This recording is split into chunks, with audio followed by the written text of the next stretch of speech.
Magandang araw po sa inyo lahat. Ako po si Banat Bay at eto na nga ang tindi po. Nako, pinipiyok-piyok pa ako ha.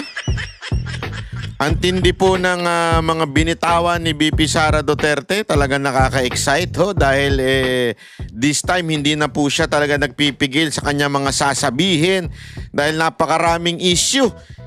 Isa na nga po dito yung mga senator judge na pinapa-inhibit sa kanyang impeachment dahil daw paano daw yun in-endorse niya. Naku, pambira naman, oo.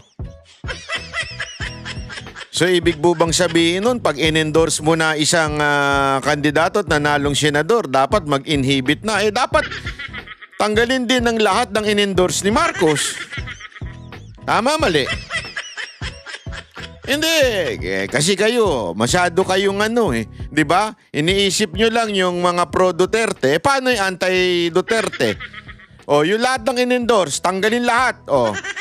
Yung hinusgahan na kagad si VP Sara Duterte kahit wala pang trial tulad ni Ontiveros.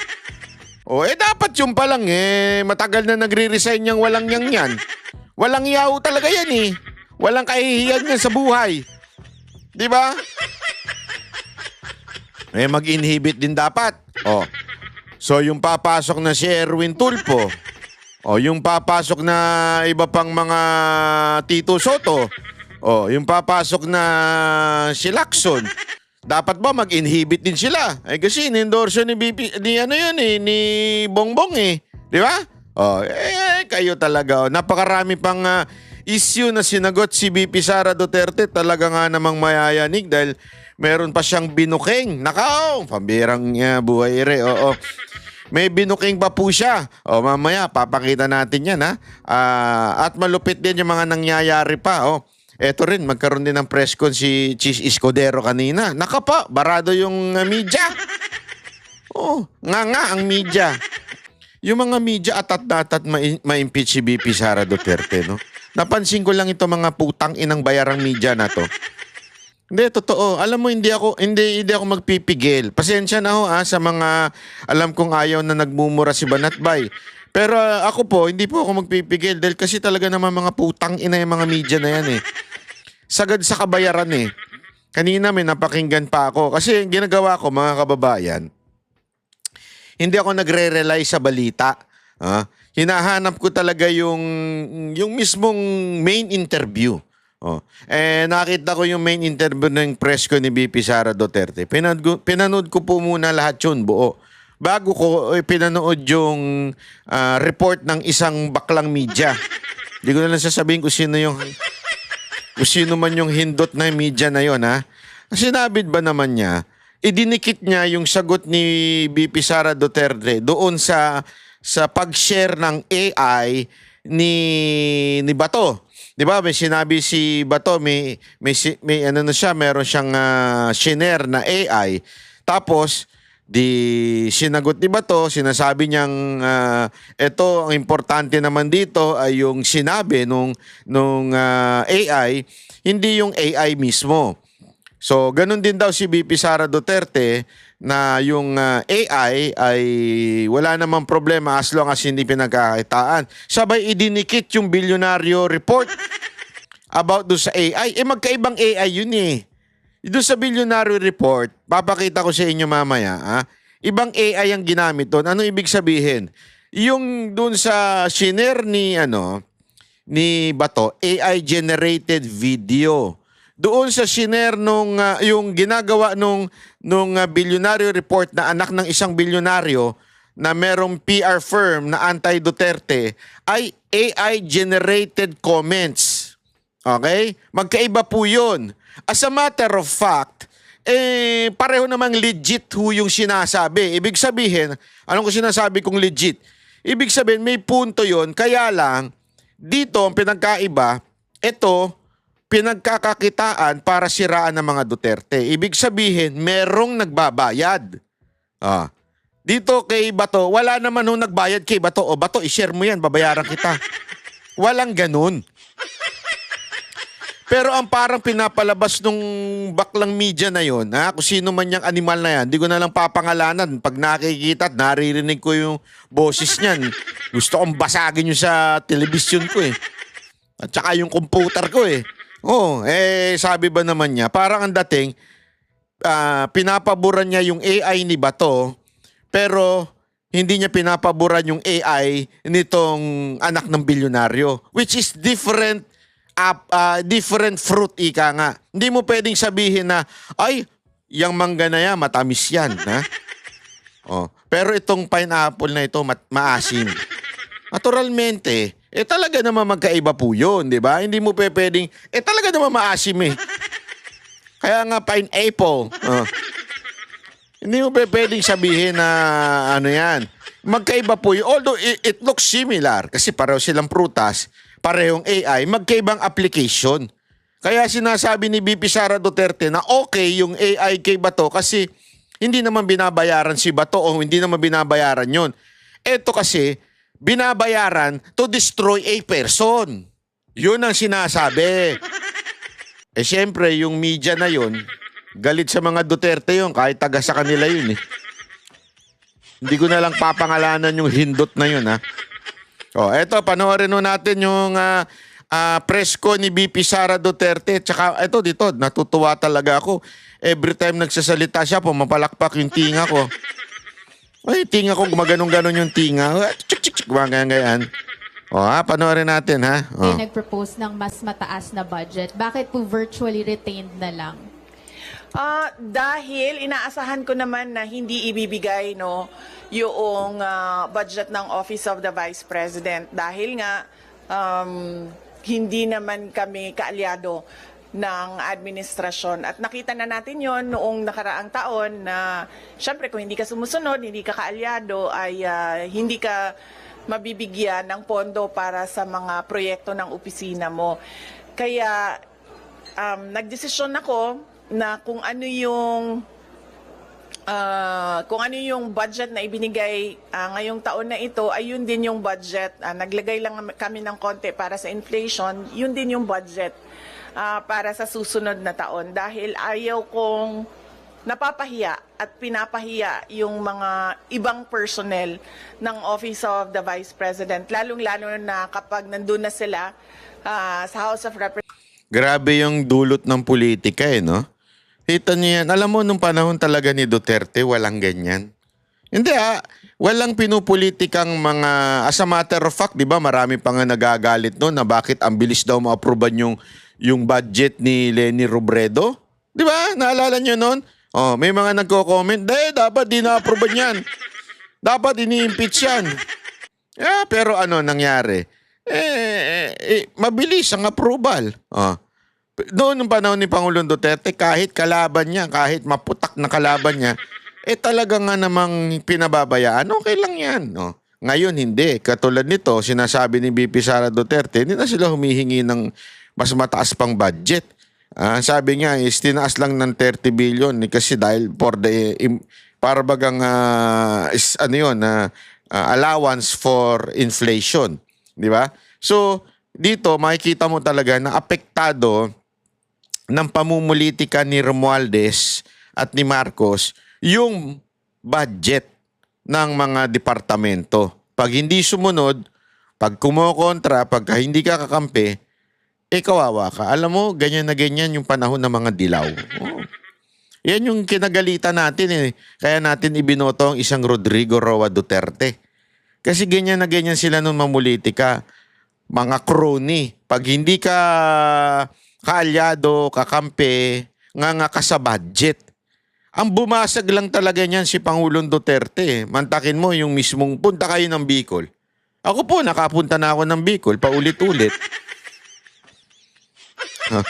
Pumunta kayo ng Bicol, makikita ninyo kaganda ng Bicol. Kung saan si Leni Robredo ang taga doon. At alam natin, ang Bicol, malakas si Robredo dyan. Pero ano ginawa ni Pangulong Duterte? Isa yan sa pinakamagandang airport na pinagawa nung panahon niya. Marami siyang pinagawang airport at inayos na airport. Pero yung Bicol lang isa sa pinakamaganda. ganyan po ang Pangulong Rodrigo na administrasyon. Pero ngayon, nako, pag ikaw opposition, tae ka. Hindi yun yung totoo talaga. Pag ikaw opposition, tae ka ngayon sa gobyernong ito. Alam mo, ang problema diyan, ang tinatamaan taong bayan eh. Hindi naman po yung kasi alam nyo, si VP Sara Duterte, tulong lang to ng tulong eh. Hindi naman po ito yung sinasabi nilang nangungurap. Ako, katarantaduhan pa yan. Maniwala kayo sa akin, sa dami-dami ng akusasyon sa mga Duterte, wag ang korupsyon. Walang maniniwala sa inyo na korupsyon ang masasabi nating bagahe ng mga Duterte. Siguro mamamatay tao. Pwede pa. Hindi, kasi talaga nga naman na sa Davao, alam naman natin yan, pag tarantado ka, kriminal ka, patay ka. No, totoo naman. So, mas alam mo yun, mas makatotohanan o mas malapit pa sa realidad yun. Hindi ko sinasabing gano'n ng mga Duterte, Pero gano'n talaga sila sa kriminal, eh. Matindi sila sa kriminal, eh. Di ba? Kaya nga nagustuhan natin lahat, eh. Pero korupsyon, naku po, nakita nyo na ba mga pamilya? Kitang-kita nyo naman po, eh. Yung mga sinasakyan nila, may nakita nga ako, eh, na video. Hindi naman sa panlalait, Pero siyempre, budget airline yan, eh. Nakita ko yung video si VP Sara Duterte sumakay ng eroplano pauwi ng Davao. Cebu Pacific lang. Ako hindi nga ako sumasakay dyan, eh. Hindi dahil... Sandali, let me correct myself. Kasi I really had a bad experience with Cebu Pacific before, okay? Hindi ko po sinisiraan ng Cebu Pacific, pero kasi nung mga panahon na madalas magprobinsya ang mga girls, ako, alam mo naman ang artist, yung oras namin, napaka-importante niyan. Kasi halimbawa, galing kami sa show, tapos diretso kami sa airport. Di ba? So, walang tulog yun. Talagang puyat na puyat yun. First flight, mga alas 5, alas 6. Yung bad experience namin, nakaalala ko, sobrang late. Inabot na ng alas 10. So, imaginein mo, wala kaming tulog noon hanggang alas 10 na nagka-flight. Hanggang nagkalabo-labo. Meron pang ang time na nag-cancel. So, nahirapan tuloy kami kumuha ng replacement flight. So, to be sure, doon na lang ako sa medyo stable, which is yung ating sariling airline o yung flagship airline, which is yung PAL. Hindi ko sila pinagkukumpita, wala po akong Pero kasi may tawag talagang ganyan flagship airline, meron tinatawag tayong budget airline, ganon, di ba? Kahit sa ibang bansa may mga ganon, budget airline yan. Ito flagship airline yan. May mga ganon Si VP Sara Duterte sumasakay ng budget airline. Imaginein mo, may napanood akong video na nagtayuan yung tao nung dumating siya kasi gusto magpa-picture sa kanya. Kung yan ay isang korap, baka may sariling jet yan. Hindi di ba? Ako tanungin ko kayo. Ito wala ko sinasabing kurap ito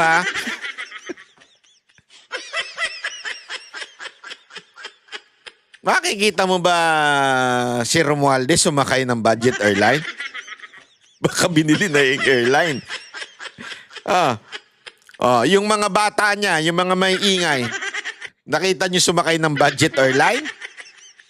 Baka may mga sariling eroplano yan Yung isa nga, alam ko, may sariling eroplano Ngayon, ang pagbibintangan nyo, si VP Sara Duterte pa ang kurap. Imagine niyo yun ako, practical lang tayo. Kaya nga, dahil dyan, apektado tuloy yung budget. Yung serbisyo sa mamamayang Pilipino na sana magagawa ng Vice President, Office of the Vice President, hindi magawa dahil sa pamumulitika. Iniisip kagad, naku, ayaw kong magkaroon ng maraming gagawin ito. Siguradong talo na nga tayo sa 2028. Baka ibaon pa tayo sa lupa nito. Ay, sus. Representatives or sa Senate na nakaharap yung ating mga miyembro ng Kongreso. Last follow-up on this topic lang. Ma'am, haharap pa rin po ba kayo sa budget panel given na hindi naman po kayo nang hihingi ng additional funds for next year? Ang Office of the Vice President, oo. Kayo, ma'am. Personally. Ako hindi pa kasi hindi naman namin alam kung kailan yung schedule. Wala pang ibinigay na schedule para sa Office of the Vice President sa mga hearings, no? So mahirap sumagot kapag hindi natin nakikita kung may conflict yung schedule. But definitely haharap yung Office of the Vice President sa pagsumite ng budget namin at yun. Next question, Arjun Relator, GMA News. Mine Buntag, VP. Ma'am, with a slim margin, ma'am, with the proposed ninyo na 2026 budget with 2025, meaning po ba na retained lahat yung mga programs and project na ipapatupad next year? At paano po yung nangyari dun sa mga partners natin, dun sa mga slashed or reduced programs with 2025, ma'am? Oo, yung mga partners natin sa MAB at sa Pansarap ay nabigyan na sila ng abiso, no, na wala na budget yung medical and burial assistance at wala na rin yung budget ang Pansarap. So, i-discontinue na namin yung project at yung partnership sa kanila. Follow up. So, expected, ma'am, na for next year, the same projects pa rin yung ipapatupad ng OVP. Wala nang may dadagdag po. Yes, oo. Wala kaming madagdag na projects for 2026. Tutuloy pa rin lahat nung nakita nyo, maliban lang sa Pansarap tsaka sa medical and burial assistance. Thank you, ma'am. Kami ang boses ng masa, hindi natatakot. Katotohanan lang, di kami nalulunod. Walang bahid ng sismis, lahat ay totoo. Kahit sino ka pa, pag mali ka, babanatan ka. Walang pinipili kulay, wala kaming kinikilingan. Basta para sa bayan, kami lalaban. Pagdama palakpakan, pag mali banatan. Di matitinag, di matatakot, para sa bayan tuloy ang sigaw. Sa harap ng kamera, walang halong takot. Mga baluktot, lahat kayo'y tutumba. Ang hustisya at